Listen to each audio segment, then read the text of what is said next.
Bienvenue dans La Voix de la Femme, l'émission qui met en lumière le rôle, la force et l'influence de femmes dans notre société. Aujourd'hui, nous abordons un sujet très essentiel.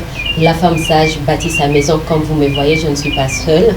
Je suis accompagnée à une très bonne femme, une mère, une sœur, que vous allez découvrir bientôt dans un monde en constante évolution. La femme joue un rôle très capital et très central dans la stabilité et l'harmonie du foyer. Mais qu'est-ce qu'une femme sage? Nous allons le découvrir aujourd'hui. Nous allons savoir quel rôle, ou soit quelles sont les actions que mène cette femme sage. Et pourquoi nous parlons de la sagesse de la femme? Est-ce que c'est elle qui mérite les éloges dans notre société? Alors c'est avec Madame Néné Monongo. Elle va nous parler de la sagesse et de cette femme qu'aujourd'hui vous allez découvrir. Nous en parlerons bientôt là. Et avant d'ouvrir le porte de notre émission, je vais passer le micro, soit la parole à Madame de bien se présenter parce que moi je connais que son nom, mais je ne la connais pas bien. Madame Néné, bonjour. Bonjour. Si vous pouvez regarder la caméra et placer un mot sur votre personnalité. Merci beaucoup. Merci pour la parole. Je suis Madame Néné Monongo. Je suis mère de famille, mariée. J'ai 6 enfants, dont 5 filles et un garçon, marié à M. François Bipouka. Je suis une mère de famille et une fonctionnaire aussi de l'État. Je travaille au ministère de l'Urbanisme et Habitat, à la division urbaine de Mongafula. Et puis je suis une pâtissière. Donc j'ai fait les études primaires à l'école primaire Saint-Paul de Filles, secondaire et humanité au lycée de Kimwenza et l'université à l'UPC. Donc je suis de la 3e promotion de l'UPC. Je suis économiste, manager. Waouh! Vous sentez que c'est une femme vraiment bâtie, hein? C'est une femme très construite. Alors je suis devant, soit en face d'une femme qui mérite les éloges.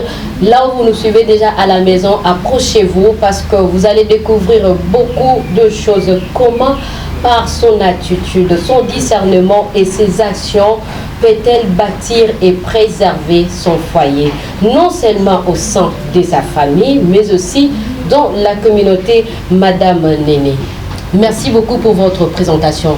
Mais là, nous entrons directement à notre thème du jour. Que signifie selon vous être une femme sage dans la gestion du foyer? Merci beaucoup pour la parole. Être une femme sage, déjà dans la Bible on nous dit, c'est lui qui trouve une femme, trouve le bonheur. Oui. Et la femme là, nous la mettons entre guillemets, ce n'est pas n'importe quelle femme. Okay. C'est une femme sage, celle qui sait prendre soin de son foyer, de son mari, de ses enfants. Et malgré ça, il y a aussi le travail de l'autre côté. Donc, une femme sage, ce n'est pas une femme qui doit dire, comme je travaille, je dois abandonner mon foyer, je dois abandonner ma famille, je me focalise seulement sur mon travail. Donc, quand on est à la maison, on est maman, on est épouse. Donc, une femme sage, elle doit savoir compenser tous les deux aspects. C'est-à-dire, quand on est à la maison, on est maman, on doit prendre soin de son mari, de ses enfants, suivre les études de ses enfants, comment ça évolue. Ça, on ne peut pas Cette attention-là. Cette attention-là, on doit être très attentionné par rapport à nos enfants. Est-ce qu'à l'école, elle travaille bien? Est-ce qu'à la cuisine, ça se donne bien? Oui. Il y a 2 maris, par exemple mon mari qui ne mange pas la nourriture de bonne. Donc, je suis une femme qui travaille, mais j'ai toujours eu un regard à la cuisine, bien faire ma cuisine pour ne pas créer de problèmes avec mon mari. Donc, une femme sage, c'est une femme qui sait concilier les deux aspects, que ce soit à la maison ou au travail. Elle sait faire la part de choses. Et si je suis à la maison, je me comporte comme une épouse et une mère. J'accomplis ma tâche.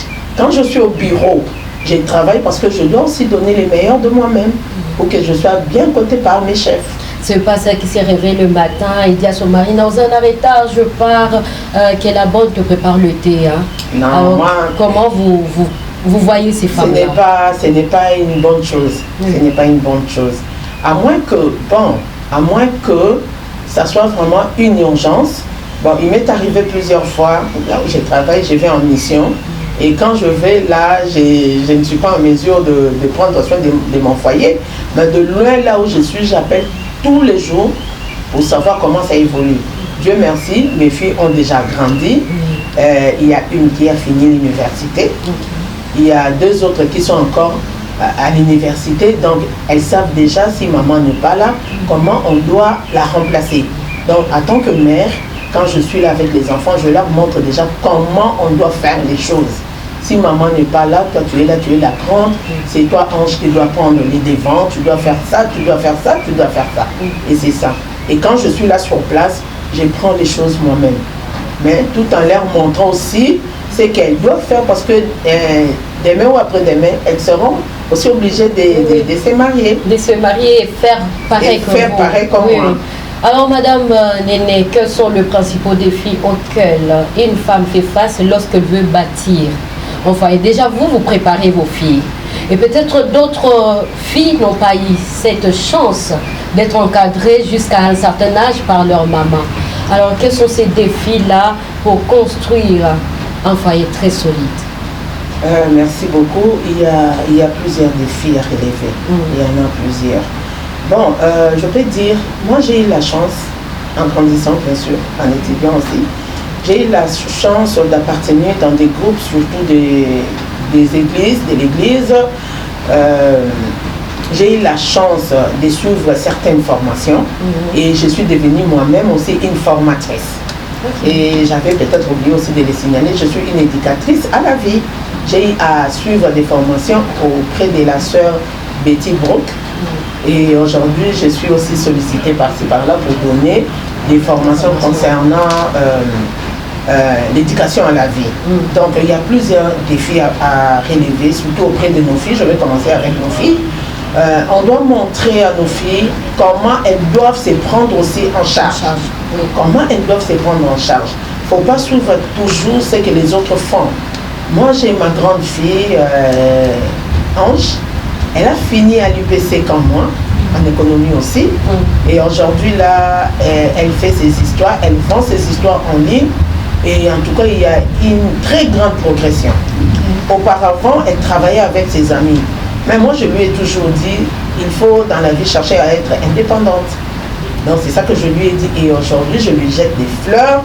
Et vraiment, elle évolue tellement bien. Si elle avait continué peut-être à suivre ses amis, elle n'allait pas aussi voler de ses propres ailes. C'est pourquoi je dis, en tant que maman, en tant que mère, là je reviens, il faut faire attention aux racontards des autres. Donc chaque femme doit être déterminée à suivre une voie qui lui est donnée. Et puis il faut avoir ses ambitions. Moi je me dis, le Seigneur m'a donné des filles. Et actuellement, pour élever des filles, ce n'est pas facile. Ce n'est pas facile avec tout ce qu'il y a comme entourage. Mais si on est déterminé, moi je me dis, je mets d'abord Dieu en premier lieu pour me soutenir parce que c'est pas facile. Et puis après, deuxièmement, nous-mêmes en tant que parents, nous assumons nos responsabilités. Nous assumons nos responsabilités. Et comme elles sont encore chez nous à la maison, je me dis, il faut nous dire vos besoins. Moi, je ne veux pas que vous allez apprendre des choses ailleurs. Et Dieu merci, en tant qu'éducatrice à la vie, j'ai le temps de parler avec mes filles. Il faut parler avec les enfants. Il faut leur montrer comment la vie se présente aujourd'hui. C'est que vous avez comme un problème. Nous avons grandi, il y a eu certains tabous avec nos parents. Ils ne nous ont pas tout expliqué. Mais aujourd'hui, là, moi, je me dis, pour parler, par exemple, de la sexualité à mes filles, je ne tourne pas mes yeux, hein. Je leur parle, et que ce soit les garçons, s'il faut lui dire ce qu'il y a, il faut lui dire. Et je lui dis toujours, papa, je ne vois pas tes sous-vêtements, tu étales ça où? Il faut mettre ça sous les soleils. Il faut étaler sous les soleils. Et puis avant de porter, il faut repasser, il faut ça, il faut ça. Donc, nous, en tant que parents, nous devons relever ces défis, ne pas se fatiguer, ne pas croiser les bras. Il faut continuer à travailler durement pour nos familles. Et là, nos enfants ne vont pas aller commander chez n'importe qui, parce que c'est ça aussi qui détruit nos enfants. Les parents voient ça comme un tabou de dire un des tabou, choses. Ouais. Ils voient ça comme ce n'est pas un tabou, il faut contrôler les chambres des filles, des garçons, il faut contrôler. Moi, je contrôle même leurs sous-vêtements. Ma cadette a aujourd'hui 12 ans, elle est en 6e primaire. Et avant de partir à l'école, même si j'étais fatiguée, je me réveille toujours très tôt pour voir comment elle se lave. J'ai dit, tu dois bien te laver. Tu vois comment moi j'étais lavé aujourd'hui, mais c'est ton tour. Et je regarde comment elle se lave. Je la regarde. Quand elle porte les habits que j'étais dans la chambre, je n'ai pas vérifié, je lui dis, montre-moi les sous-vêtements que tu as portés. Tu ne peux pas porter un sous-vêtement de jour. Non, il faut vraiment contrôler. Et en tant que parents, nous devons continuer à suivre de près nos enfants. Il faut continuer à les faire. Et les enfants, même s'ils vont partir ailleurs, ils vont se souvenir de ce que nous, parents, nous sommes en train de faire pour eux. C'est ça. Madame Néné, vous êtes une très bonne éducatrice, je trouve. Salutations à Ange, c'est Ange? Ange, oui, c'est Ange. Je te salue là où tu nous suis, je sais que tu vas apprécier ce que maman dit de toi et moi je te jette de fleurs. Ça montre que tu fais déjà la fierté de tes parents. Alors Madame Néné, si nous pouvons continuer, vous avez vu aujourd'hui dans notre pays le femme. L'image de la femme est déjà positive. Si on peut dire à un nombre là, on peut voir que les femmes font déjà 2 actions dans notre pays. Et alors, comment évaluez-vous cette avancée? Si vous avez quelques femmes qui vous impactent ou soit qui vous influencent déjà dans notre pays, parlez-nous un peu. En tout cas, merci beaucoup. Là, j'en suis trop fière, trop fière. D'ailleurs, quand je vois notre première ministre, déjà, Maman Judith, je vous jette de fleurs, ça nous fait plaisir, nous, en tant que femmes. Oui. Moi, je me dis, en tant que femmes, nous ne pouvons pas baisser les bras. Non, nous ne pouvons pas. En tout cas, merci à toutes ces femmes fortes, battantes, déterminantes, qui travaillent pour notre pays. Je leur jette en tout cas de fleurs. En tout cas, merci à toi aussi, Maman Sylvie Tanzambi. Vraiment, je cite ton nom. Maman Sylvie, une femme battante. Tu es à Sona, c'était Cohydro à l'époque, maintenant c'est Sona Hydro. C'est une femme très forte. Wow. Tu es à Sep au même moment. Et d'ailleurs, hier, j'ai discuté avec toi. En tout cas, je t'ai dit, je prierai toujours pour toi pour que tu ailles de l'avant. Il y a des femmes qui impactent. Il y a Maman Julie Lungamba, la maman de la culture et art. Maman Julie, je te jette aussi de fleurs. Tu as dirigé la division urbaine de culture et art. Et on a parlé de toi, maman. Tu es une femme forte. Maman Janine Kankala, tu es à la Banque mondiale. Maman, quand je te vois entourée des hommes en train de parler, donc je me dis, nous les femmes, nous ne pouvons pas baisser les bras. Oui. Moi-même, j'ai passé beaucoup de temps en mission à l'intérieur du pays. Dans mon équipe, je me retrouvais seule en tant que femme. Et j'étais entourée peut-être de 10 à 15 hommes. Et j'étais la seule femme. Et je me battais. Et à la fin, tous les hommes avec qui j'ai travaillé, ils me disaient, en tout cas, bravo maman Néné, on ne pouvait pas croire que tu pouvais donner les meilleurs. Même si on rencontrait certaines difficultés. Moi, je leur disais, attendez, on va essayer de faire ça et je crois qu'on aura un bon résultat. Et on essayait toujours de les faire. On parcourait et on avait toujours des bons résultats. En tout cas, à toutes ces femmes-là, surtout de la RDC, nous vous jetons de fleurs. Continuez à vous battre. Vraiment. Et nous n'allons pas baisser les bras. Non. Nous serons toujours à côté des hommes pour travailler ensemble. Il n'y a aucun travail où un homme peut faire et que la femme ne saura pas les faire. Moi, je ne les trouve pas. Moi, je ne les trouve pas. Nous devons toujours être là. Nous devons toujours être là. Oui. Nous devons être là. Moi, mon mari a perdu son travail dans les années 2006. À l'époque, il travaillait à la MONUC. Là, c'était MONUC. Il a perdu son travail. J'avais un bébé, mon bébé Jessie de 6 mois. Les matins, il est parti, il était en bonne mine. Et en rentrant, il est rentré tôt, vers 11h, mais il était fané. Et quand je l'ai vu, j'ai dit, papa, qu'est-ce qu'il y a? Il me dira, je suis allé au travail, mon chef m'a dit de rentrer. Il m'a ravi les clés, il m'a dit de rentrer. J'ai eu un choc. Après quelques minutes, je l'ai appelé, j'ai dit, papa, viens. On est allé à la chambre, on s'est agenouillé, j'ai prié. J'ai dit au Seigneur, Seigneur, c'est toi qui lui as donné ce travail. Nous sommes des locataires, nous payons les loyers. Les enfants étudient, ces enfants doivent manger. On doit les amener à l'hôpital quand ils sont malades. Seigneur, moi je sais que tu es là, que tu ne vas pas nous abandonner. Et quand j'ai dit Amen, j'ai senti une force en moi. Et c'est depuis ces jours-là que nous avons commencé notre pâtisserie. Wow. Nous avons lu dans un syllabus d'un ami, nous avons lu comment on fait des cakes. Une simple lecture. Et moi j'ai dit, ouf, on va commencer. Le peu que j'avais d'argent, j'ai acheté un écolo de farine, j'ai acheté le bleu blanc, j'ai acheté les œufs, j'ai acheté la levure. On a commencé à faire. La première fois qu'on a fait, on a donné à un garçon, Edouard, j'étais salué en passant. Il avait une cabine, on lui a donné, on a acheté avec le tissu, on lui a donné, on a tout vendu.